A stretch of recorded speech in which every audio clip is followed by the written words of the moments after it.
bem? Quando eu começo a gravar, mas já tá. Oi, gente, bom dia, boa tarde, boa noite, depende de quando vocês verem este vídeo, tá? Hoje nós vamos falar sobre o Brasil Colônia, tá? Nós vamos começar com o Brasil Colônia, tá? Nós temos umas 2 aulas de Brasil Colônia aí, e depois outras colonizações vocês vão comparar e tudo mais, tá bom? Tanto que nessa aqui não vai chegar a ter uma tarefa, tá? Uma tarefa vai ser depois, tá? Quando vocês tiverem que comparar, tá bom? Então, agora eu vou dar o início do Brasil Colônia, tá? O início da colonização, né? Depois vai ter outra aula onde eu vou dar mais coisas, né? A expansão portuguesa, a expansão dos bandeirantes, o sul do Brasil, como é que estava, entre outros, né? Então, agora eu já vou compartilhar a tela aqui com vocês, né? Temos as famosas capitanias hereditárias, vocês devem ter visto isso no ensino médio, né? Ensino médio não, estou viajando. Ensino fundamental, tá? Então, aqui, bom, pessoal, aqui temos o famoso Tratado de Tordesilhas, né? Que esse tratado aqui, ele deu mais sorte que levou a melhor parte para a Espanha, né? Foi um tratado que se fez, ainda engasguei com essa letra, um tratado que se fez desconhecendo o que se tinha encontrado, né? Eles nem sequer sabiam o que realmente existia, tá? Foi um tratado feito às cegas, vamos dizer assim, né? Por isso que Portugal se dá tão mal e que não acha ouro e prata rápido, e a Espanha fica com a parte onde tem a maior parte de ouro e prata, né? Onde estavam os astecas, os maias e os incas, só tinha mais prata e ouro, né? E Portugal não se dá bem, né? É óbvio que esse tratado de Tordesilhas, essa linha de Tordesilhas aqui, como você sabe, ela é completamente desrespeitada, né? Totalmente. Porque os portugueses têm uma grande mobilidade e eles vão se expandindo para o oeste, para o sul, para o norte, para tudo quanto é lugar, né? O norte, por quê? Porque eles têm toda aquela coisa das fantasias, as terras cheias de ouro, o tal do Eldorado, vocês já devem ter ouvido falar, né? Que é onde eles imaginavam que era uma terra cheia de ouro, havia um rei que se banhava em ouro. Aí eu fico pensando, né, como é que o rei não morria, né? Porque endurece o ouro, o cara morre, né? Não, e outra, o ouro tá fervendo, né? Eu devia morrer queimado, mas tudo bem. Essa é a lenda, né? A lenda é que ele se banhava em ouro, né? Então, muitos morreram procurando o Eldorado. Muitos exploradores morrendo procurando esse tal de Eldorado, né? E essa linha de Tordesilhas, ela vai mais ou menos até Laguna, tá? Parte sul aí. Então, nós falaríamos espanhol, tá? Se não tivesse sido destruído praticamente o Tratado de Tordesilhas, não serviu para nada. Já falou outra coisa. Não serviu para nada, tá? Porque os portugueses vão continuar avançando, né? E os espanhóis não vão deter eles, porque não vão chegar tão perto assim das suas posses, eles vão deter sim no sul, depois eu vou dar isso quando é século XVIII, tá? Quando é a fundação de Rio Grande e tudo mais, tá? Isso aí vai ser só para o século XVIII. Antes não, eles não estavam preocupados. Os espanhóis, depois eu vou dar a colonização espanhola, vocês vão ver que eles ficam paradinhos nos lugares onde eles têm ouro e prata e pronto. Nós estamos muito bem aqui, para que a gente vai se mexer aqui, né? Os portugueses não, chegaram e não acharam, eles tinham que se mexer, né? Então essa foi a grande diferença entre as duas colonizações. Tem mais diferenças ainda, mas isso eu vou falar depois, tá? Poemas. O que aconteceu, tá? O Brasil, como eu tinha dado na aula passada, ele demorou 30 anos, tinha falado 40, me enganei, foram 30 anos, tá? 30 anos para ser efetivamente colonizado, tá? Porque Portugal estava com suas colônias, suas feitorias na África e na Ásia. Então, não estavam muito preocupados. Mas aí depois que viram que os espanhóis estavam colocando o olho, que outras nações também estavam colocando o olho, como Holanda, França, Inglaterra, a Inglaterra era aliada, né? Mas poderia se aproveitar, né? Então, outras nações, a França, né? Colocando o olho no que seria o Brasil, não tinha o nome Brasil, né? Era terra de Vera Cruz, né? Aí eles começaram a se preocupar. Eles disseram, não, vamos ter que começar a ocupar. Né? Então, como foi o início? O início eram as feitorias, que depois eu vou dar, desculpa, sim, as feitorias, que eu vou dar em detalhes aqui o que eles faziam, né? E depois vai ser dividido em capitanias hereditárias, mas isso aí vai ser depois, quando eles efetivamente começam a ocupar o território, tá? Primeiro eu vou falar das feitorias, tá? Então, qual era a justificativa ideológica para a colonização, né? A missão de catequizar os indígenas, né? Isso eu já tinha dado para vocês rapidamente na outra aula, né? A desculpa, tanto da Espanha como de Portugal, para colonizar os países é a catequização, né? nós temos que salvar as almas desses indígenas, né, não conhecem a Deus, então temos que salvar eles, coitados, vão, sofrer, porque vão ser escravizados, vão sofrer com doenças, vai acontecer de tudo, né. Isso para o português, no princípio, né, tiveram que aprender a caça com os indígenas, né, uma coisa muito importante, os indígenas foram essenciais para a colonização, tá? Tanto porque eles ajudaram nas guerras com uma tribo contra a outra, aquilo que eu falei na outra aula, os portugueses faziam uma aliança com uma tribo, que era inimiga de outra, para conseguir derrotar a outra tribo, e assim iam, né, iam derrotando tribo por tribo até conseguir o domínio completo, né, que é o que eles queriam, tá? Eles acabam fazendo isso. E, além disso, não só para isso o indígena é essencial, e quando eu der a expansão portuguesa, vocês vão ver mais coisas, né? A quantidade, por exemplo, numa bandeira de indígenas que participavam. Porque quem conhecia o território? Quem conhecia todas as plantas que eram tóxicas, que eram medicinais, que serviam como alimento, que armazenavam água, né? Tem plantas que armazenam água, por exemplo. Tem alguns tipos de cipós, por exemplo, que vocês cortam, tem um monte de água dentro, né? Então, eles sabiam como sobreviver na selva, vamos dizer assim, né? E eram exímios pescadores, exímios caçadores, os indígenas. Então, eles eram essenciais para os europeus, né? Para os portugueses, no caso, tá? Para a exploração dos portugueses, tá? Então, eles eram essenciais. Eles acabavam ajudando os portugueses, os empreitados, né?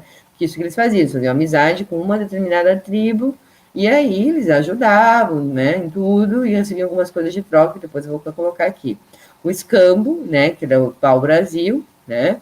Então, aqui que eu vou dizer o quê? Que aqui é muito importante, né? O que os portugueses davam? Porque todo mundo fala dos espelhinhos, né? Porque os indígenas se entregaram para os espelhos. Não, gente.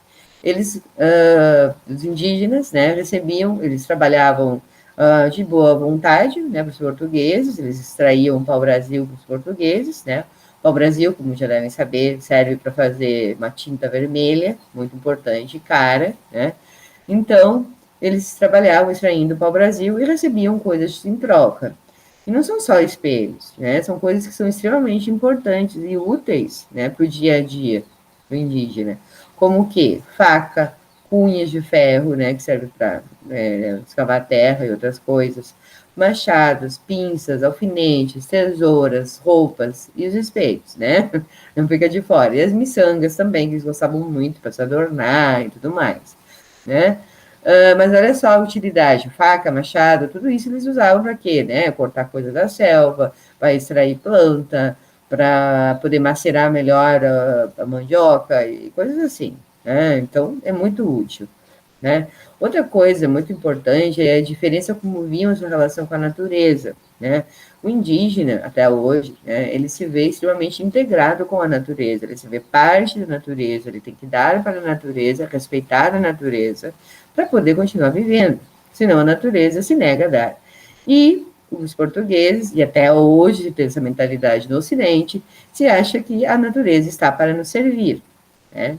E qual é o resultado disso? Que nós estamos sofrendo hoje em dia, é isso, né? O aquecimento global, que é a loucura climática que está dando, né? Grandes inundações, enormes furacões, secas terríveis, é isso que nós estamos vivendo por não respeitar a natureza, né? Então, tem aqui, eu coloquei ali, página 42, tem um diálogo muito bom, deixa eu achar aqui o livro, um diálogo excelente, tá? Que é com um Nambá, eu acho, né? Que ele fala, é bem curtinho, tá? Que ele está conversando, né, com um Tupinambá, né? E uma conversa de um francês com um Tupinambá, né? Um Léry, né? E um Tupinambá. E eles estão conversando, né? E aí diz, o velho retrucou imediatamente. Peraí, só um pouquinho aqui. Onde começa o diálogo? Tá mal feito isso aqui, gente. Eu lembrei que conta, estranho, mas começa daqui o girar. Porque está falando dos negociantes, né? Então, o europeu fala, sim, responde ele, pois no nosso país existem negociantes que possuem mais panos, facas, tesouras, espelhos e outras mercadorias do que podeis imaginar. E um só deles compra todo o pau-brasil com que muitos navios voltam carregados. Ah, retrucou o selvagem, chamava selvagem, né? Tu nos contas maravilhas, acrescentou depois de bem compreender o que lhe dissera. Mas esse homem tão rico de quem me falas não morre, né? E claro, porque ele é muita fortuna, né? Os selvagens são grandes discursadores, costumam levar qualquer assunto até o fim. Por isso perguntou-me de novo. E quando movem, para que quem fica o que deixam? Para seus filhos, para os filhos que os têm, respondi. Mas na falta deles, para os irmãos ou parentes mais próximos. Na verdade, continuou o velho, que como vereis, não era nenhum tolo. Agora vejo que, como vós, outros mairis, nome indígena dos franceses, pelos Tupinambás, sois grandes loucos, pois atravessais o mar e sofreis grandes incômodos, como dizeis quando aqui chegais. E trabalhas tanto para amontoar riquezas para vossos filhos ou para aqueles que vos sobrevivem. Não terá terra que vos nutriu o suficiente para alimentá-los também? Temos pais, mãe e filhos, a quem amamos, mas estamos certos de que depois de nossa morte, a terra que nos nutriu também os nutrirá. Por isso, descansamos em maiores cuidados. Aqui vem a grande diferença, claro, né, pessoal? O indígena, ele vive o dia a dia, né? Principalmente o antigo, né? Digamos assim, o de antes, né? O dia a dia, né? Tipo, hoje eu consegui a pesca, hoje eu colhi, hoje eu plantei, hoje eu fiz a casa, hoje eu fiz tal coisa, tá. Eu vivi esse dia, pronto. Amanhã será outro dia, né? Meu filho, minha filha vão ter menos condições de trabalho, né? Já no nosso sistema capitalista, a gente nem pode ser assim, infelizmente, né? Nós temos que pensar em estabilidade, temos que pensar em acumular, porque uma economia, uma poupança, por exemplo, porque a gente pode se dar mal e precisar desse dinheiro, né?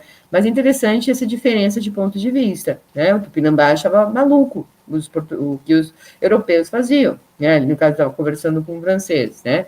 Eles achavam loucura isso. Eles diziam, para que atravessar o oceano? Claro, nem tinha ideia de oceano, né? Mas para que vir de tão longe e passar tanto trabalho para conseguir umas coisas e acumular, como se a pessoa nunca fosse morrer? Para eles não tinha lógica isso, né? Claro que para o capitalista tem lógica, o nosso sistema capitalista isso tem lógica, né? Mas na mentalidade indígena isso não tem lógica. Então, isso eu coloquei só porque é interessante ponto de vista, né? Tanto como se vê a natureza, como se vê essa questão do acúmulo, né? É completamente diferente, tá? Então, como acontece, né? Então, primeiro começa esse escambo, essa troca amistosa com os indígenas, né? Depois, os portugueses vão começar a escravizar os indígenas, tá? E como eles faziam? Incitando guerras intertribais, divide e dominarás, como eu falei na outra aula, né? O que eles faziam? Faziam amizade com a tribo, né? Isso eu já falei, né? Com a tribo, e aí eles, que fosse inimiga de outra, então eles diziam, não, nós vamos te ajudar, nós vamos derrotar ele, temos armas de fogo, temos cavalos, etc., então, vamos guerrear contra eles. Aí eles chegavam, guerreavam contra outra tribo, derrotavam outra tribo, e assim ia, né? Aí iam derrotando, iam vencendo, né? E iam matando, né? E assim conseguiam os escravos, né? Porque eles faziam os outros tribos, né? Ou eles escravizavam, matavam muitos, ou também escravizavam eles, tá? E outra curiosidade, né, é que o tupi era muito falado. Até o século XVIII, em São Paulo, ele chegou a ser mais falado que o português, né? Só que depois ele vai ser proibido de ser falado, porque, não, é uma linguagem, não é uma língua selvagem, então vocês não podem falar tupi, né? Porque, claro, o português, ele chegava e tinha que aprender o tupi, né, para poder se comunicar, né? Então eles falavam muito guarani, tupi, só que depois foi proibido, né? Dá uma pena, porque senão nós seríamos bilíngues, seríamos outro idioma, né?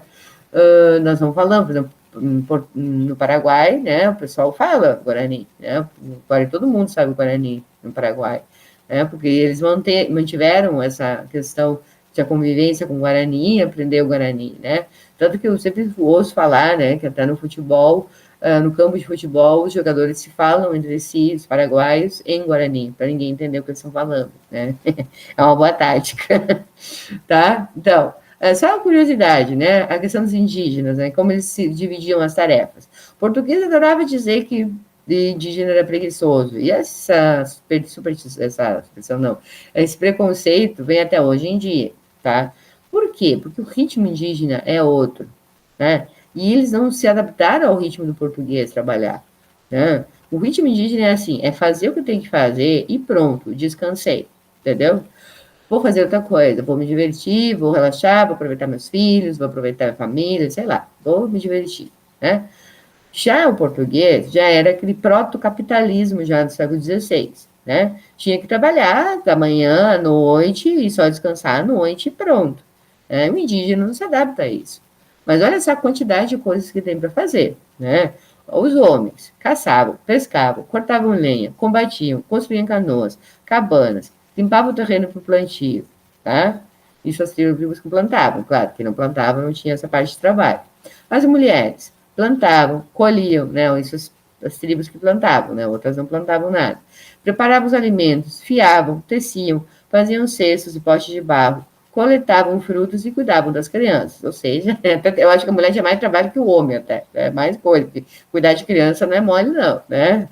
E, aliás, uma característica interessante entre os indígenas é que a criança ela é de responsabilidade de toda a tribo, tá? Ela não é responsabilidade só do pai e da mãe, não. É a tribo toda cuida da criança, isso é interessante. Né? Toda a tribo vai cuidar daquela criança, tá? Todo mundo participa da educação dela. Né? Não é interessante até porque se os pais morrem, ela não fica desamparada, ela sempre vai ter os outros para cuidar também, né? Então isso é muito importante, tá? E tanto é isso, é engraçado essa questão do preconceito português, dizer que eles eram preguiçosos, que entre os guaranis, as três coisas que tu não pode ser é mentiroso, preguiçoso e egoísta, tá? São as três coisas que tu não pode ser entre os guaranis. Tá? É como se fossem os pecados capitais, né? Mas não é, né? Mas tu não pode ser isso. Claro, por quê? Tu não pode ser egoísta, porque numa tribo indígena todo mundo faz a sua parte, todo mundo se ajuda, se vive em comunidade. Então, egoísta não tem vez, né? Não pode ser mentiroso, porque também tu não pode viver numa comunidade e mentir, né? E não pode ser preguiçoso. Por quê? Porque tu tem que fazer as coisas, tu tem que ajudar o resto, né? Eles são muito do todo, do coletivo, né? Eles nunca pensam só em si. Eles pensam no todo, o tempo inteiro. Né? Essa é uma diferença também de forma de pensar. Tá? Isso aqui das crianças, né, que ajudavam nas tarefas de acordo com a sua capacidade, né? E o canibalismo de muitas tribos, né, que eles acharam na época, tá? O canibalismo ritual, aquilo que vocês sabem, né? Eles comiam, né, os prisioneiros de guerras, né? Aquele por quê? Para incorporar a sua coragem, a sua valentia, né? Não era uma coisa assim depreciativa, era uma coisa ao contrário, era uma honra ser comido. Vamos dizer. Gente, olha só o duplo sentido, tá? Comido mesmo, nhaque, comer mesmo, tá, pessoa, tá? Era uma honra, né? Porque quer dizer que você era muito corajoso, muito bravio, muito, né? Você merecia realmente. Tanto que os medrosos, eles não comiam. Os medrosos, eles não colocavam para ser comidos, tá? Por quê? Porque não era uma honra, né? Ser medroso não é uma honra, né? Eu não quero comer e ficar medroso, né? É isso que eles pensavam. E olha que engraçado era, eles pegavam, aprisionavam, e por um bom tempo parecia que era um bichinho de estimação da tribo. Era a aldeia, né? Eu falo tribo, mas dizem que está errado falar tribo, certo? Aldeia, ou povos, né? Então, era o bichinho de estimação, ele era alimentado, engordado, davam mulheres para eles, né? Podia se relacionar, era tratado assim, do bom e do melhor, até o dia que ele ia ser morto para ser comido. Né? E as pessoas, logo que chegavam na aldeia, já diziam: eu quero o braço, eu quero a perna, eu quero a barriga, eu quero. É uma coisa que dá o nojo, né, gente? Óbvio, asqueia a gente, né? Até porque é interessante, porque passa por cima do instinto da sobrevivência da espécie, né? Porque por que a gente tem nojo do canibalismo? Por que você acha que a gente tem nojo? Bom, e entre os animais não se devoram entre si. Por exemplo, um leão não devora outro leão, né? Uma hiena, sei lá, uma hiena não vai comer outra hiena, um cachorro não vai comer outro cachorro, entendeu? Por quê? Por que isso? Né? Porque, claro, se uma espécie começa a comer toda a outra, né, eles se liquidam, né, acaba a espécie. Né? Então, é por isso que a gente tem nojo. Por isso do nojo ao canibalismo. Né? Por causa que vai contra esse instinto que nós temos de preservação da espécie. Né? Então, a espécie humana não existiria mais. Né? Se houvesse os estados zumbis, que o pessoal adora pensar no apocalipse zumbi, não a viagem na maionese, né? Mas o pessoal adora, né? Acaba a espécie humana, né? Porque todo mundo começa a se liquidar mais ainda do que já se liquida, né? Então, é terrível. Bom, aí as feitorias, isso que eu já falei para vocês, né? A questão das capitanias hereditárias, tá? Então, aqui eu vou voltar aqui para o mapa das capitanias hereditárias. Então, bem, já tirei para vocês algumas curiosidades, né, sobre os indígenas, como viviam, quais eram essas trocas que eram feitas com os portugueses de trabalho, né, e de ganharem coisas, e depois serem escravizados. Aí, depois de 1930, quando o governo de Portugal decide realmente ocupar o Brasil, ele funda as famosas capitanias hereditárias, que não vão dar certo. Por quê? Porque é o seguinte, ó, são 14 ou 13, porque eu nunca sei direito, uns falam 13, outros falam 14, é uma loucura. Então, vocês veem aqui, são grandes pedaços de terra, gigantescos pedaços de terra, tá? Então, o que acontecia? Esses nobres aqui eram da baixa nobreza, não eram da alta nobreza, tá? E eles deviam favores ao rei de Portugal. Por isso que tem gente que fala assim, isso aqui é feudal. Não, não é feudal, tá? Porque o rei de Portugal é que mandava, tá? Não é que ele dava um pedaço, eles tinham todo o poder do mundo e faziam o que queriam e cada uma tinha sua lei, sua moeda. Não, não, não, não, não. Né? O rei de Portugal dava a capitania, tá? Só que eles deviam inúmeros favores ao rei de Portugal, né? Eles tinham que pagar impostos, eles tinham que trabalhar para o rei de Portugal, tá? Eles eram servos do rei de Portugal, né? Então não tem nada a ver com feudalismo. Feudalismo não, feudalismo, o senhor feudal é o dono e pronto, ele faz o que ele quer, tá? Então não tem nada a ver com o feudalismo. Tá? Porque tem historiadores, inclusive, que falam que é feudalismo. Não, não é feudalismo. Não tem nada a ver com feudalismo, tá? E o que vai acontecer? Por que elas vão à falência, gente? Porque só um deles, de todos os capitães hereditários nobres, foram viajar para conhecer a sua capitania, gente. Eles nem conheciam a capitania que eles eram donos, tá? Por que eles não queriam sair? Por que será? Vocês acham que eles, confortavelmente, nos seus castelos e seus palácios, né, tendo todos os confortos da vida urbana, eles iam querer se arriscar numa terra onde falavam que havia canibais, que havia animais terríveis, perigosos, né, uma natureza selvagem, né, o caso do sertão seria o sertão em si, né, quase um deserto, não é deserto, né, mas é caatinga, né. Vocês acham que eles vão querer um lugar desses? Quente, úmido? Não, né? Óbvio que não, né? Não queriam sair do seu conforto. Então, o que eles faziam? Eles faziam as sesmarias, né? Eles davam para outras pessoas lotes de terras dentro das capitanias para poder explorar. E aí, que era o produto que eles pensaram, né, implantar, os portugueses, a cana-de-açúcar, né? Que é o Nordeste, que é amplamente plantada a cana-de-açúcar, até hoje em dia, né? Até para fazer o etanol, né, se não me engano, né? Então é isso, né? A questão das capitanias hereditárias, elas vão, vamos dizer assim, vão dar uma consequência até hoje no Brasil, que são os latifúndios, tá? Tem um slide ali que aparece, latifúndio, né? Porque, sim, o latifúndio vai ser uma consequência direta das capitanias hereditárias, né? E essas Marias também, né? Grandes expansões de terra, tá? Então se formam os engenhos, né, que é a plantação de açúcar. E primeiros índios, né, a questão do resgate, né, que se chamava resgate, que era essas guerras intertribais, né, quando alguns faziam prisioneiros de outra tribo, então iam lá para combater a outra tribo e aí resgatar esses indígenas, né, escravizavam. Depois, escravos africanos começaram a chegar a partir de 1533.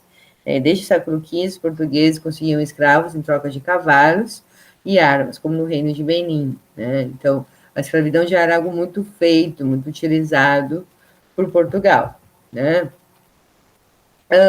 E outra coisa, né, gente, por que escravidão africana e não é indígena? Primeiro, como eu falei, os indígenas não se adaptavam ao ritmo de trabalho que os portugueses exigiam, né? Era aquele ritmo da manhã à noite trabalhando sem parar, né? Não se adaptavam a isso. Segundo, eles fugiam que nem sei, né? Eles conheciam muito bem a selva, sabiam muito bem se esconder, né? Selva onde eles estivessem, né? Conheciam muito bem, então sabiam se esconder, tá? E também, o outro motivo, as grandes doenças, né? Muitos morriam das doenças. Mas o outro motivo, mais importante de todos, é que a questão dos escravos, né? O comércio de escravos já era feito desde o século XV, como eu coloquei ali no outro slide. Então, já tinha muita gente lucrando com a escravidão há muito tempo, tá? Então, quando chega a vez da América, eles pensam, por que não levar escravos para a América? Assim nós também vamos lucrar, né? Vamos lucrar mais ainda, tá?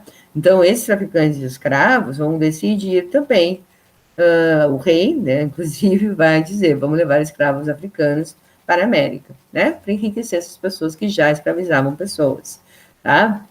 Depois a questão dos degradados, né? Em todas as colônias aconteceu isso, tá? Tanto na espanhola, na inglesa, na portuguesa, tá? Vinham muitos para cá pessoas que eram marginalizadas nos seus países.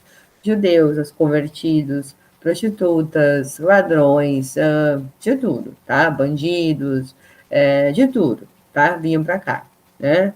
Alguns chegavam a viver com os índios, isso é muito interessante, porque, inclusive, às vezes alguns iam viver com os indígenas, né? E quando alguns portugueses chegavam, e principalmente os missionários, né, católicos, chegavam e diziam assim, não, venham viver com a gente de novo, venham voltar para a civilização, né? Eles não queriam voltar, né? Não queriam. Eles adoravam viver com os indígenas. Por quê, né, pessoal? Porque olha só a diferença, primeiro, tá? Eles eram degradados em Portugal, né, ou na Europa, eles eram mal vistos, eles viviam mal na Europa. Entre os indígenas, eles viviam super bem, e até eles tinham uma posição até de destaque entre os indígenas, né? E viviam bem, tinham do bom e do melhor, comiam bem, viviam sem preconceito, sem nada, né? Viviam bem, né? E outra, a forma de vida do indígena é muito mais tranquila, é muito mais leve que a europeia, né? Aquilo que eu falei, não tem estresse, indígena não conhece estresse, pessoal. Né? Se vocês forem pensar, aquele indígena que vive como deveria se viver, né? Como aquele que vivia na era pré-colombina, não conhece estresse, não conhece ansiedade, não conhece. Por quê? Porque vive um dia de cada vez, sabe aproveitar a vida, sabe aproveitar o tempo livre. Então, era uma vida de ótima qualidade. Né? Então, por isso que eles não queriam voltar. Né? Então, existe muitas, eu até tenho trechos de um livro, Blanco Salvar, que se chama, tá em espanhol, que comenta como eles viviam com os indígenas. Tá? E tem até um filme, que quando eu dou aula presencial eu sempre dou, que é Brasil... Agora me deu um branco. Não é Brasil Vermelho, é outro nome. Depois me vem, acho que é Vermelho Brasil, algo assim. E muito bom, né? Porque ele coloca bem essa parte de um que vive com os indígenas, né? Mas também fala dos reformistas, a parte francesa. Aí você tem que entender mais coisas para ver esse filme, tá? Então é isso, tá? E aí o que queriam os portugueses, né? Ocidentalizar a mestiçagem e criar outra cultura, né? Ou seja, eles podiam se mestiçar, não podiam haver mestiço, podia se misturar português com indígena, né? Aliás, é forte falar, mas é uma realidade. Né? O estupro era o mais comum que tinha, né? Infelizmente. Né? Muitas índias foram estupradas. Né? Alguns se envolviam de livre, espontânea vontade, né? A mulher queria mesmo, mas em outras não. Né? Então, vai ser um país mestiço. Né? E em outras colonizações isso vai ser proibido, por exemplo, na inglesa isso não vai ser permitido. Tá? Isso aí a gente vai falar depois, colonização inglesa. Alguns portugueses eram polígamos, tá? Tanto que quando os missionários vêm para cá, os jesuítas, eles vão dizer, que horror, eles vivem em devassidão, vivem no pecado, por isso mesmo, porque ou viviam com os indígenas e aí acabavam sendo polígamos, tá? Então, escandalizavam os religiosos, tá? Então, aqui, né, o Brasil imaginado, né, que eu coloco, né, de paraíso terrestre ao inferno, né?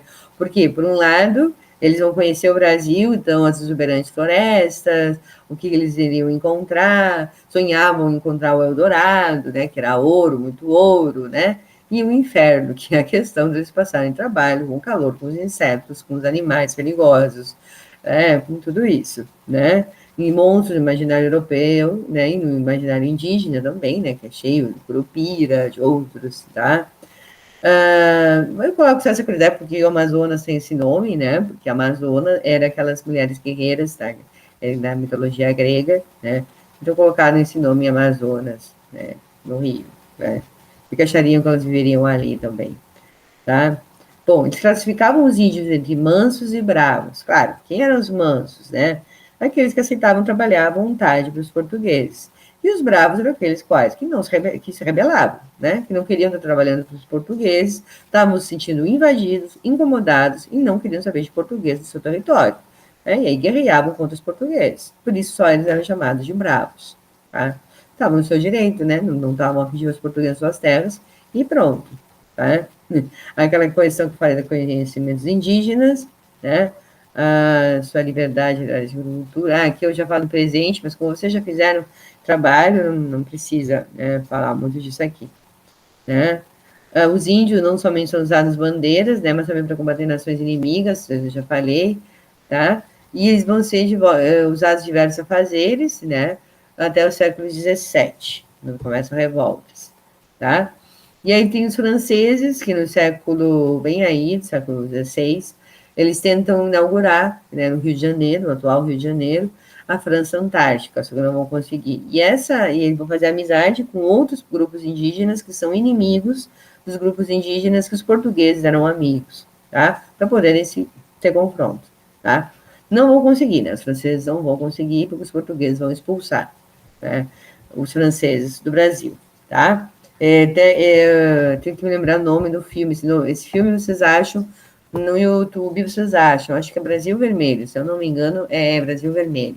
Tá? O Vermelho Brasil, tem invertido o nome. Muito bom esse filme, muito bom mesmo. Ele explora uma série de questões, de tabus, como tabu, como a questão da própria colonização. Ele é bem interessante, tá? Então tá, já falei bastante, né? Então vou parando por aqui. Depois eu vou dar mais detalhes, que é século já XVIII, que aí nós vamos ver o sul do Brasil, né? Em que o sul do Brasil servia, para que se colonizou o sul do Brasil, né? Muito mais por uma questão estratégica que por outra questão, né? Para poder chegar à mina de Potosí, para poder estar perto das terras espanholas, né? Para ter acesso a riquezas, né? E proteger também que os espanhóis não chegassem mais para dentro do Brasil, né? Mas era o contrário, mais era perigoso eram os portugueses que os espanhóis, né? Os portugueses eram que estavam se expandindo e pegando o território dos outros, tá? Então tá, gente, um abração e é isso, tá? Não vai ter tarefa, só um fórum. Tá? Eu vou deixar a tarefa bem para frente, que vai ser comparar colonizações, tá bom? Um abração para todos e fiquem bem. Opa, interromper a gravação, ele demora um tempinho, né, para interromper.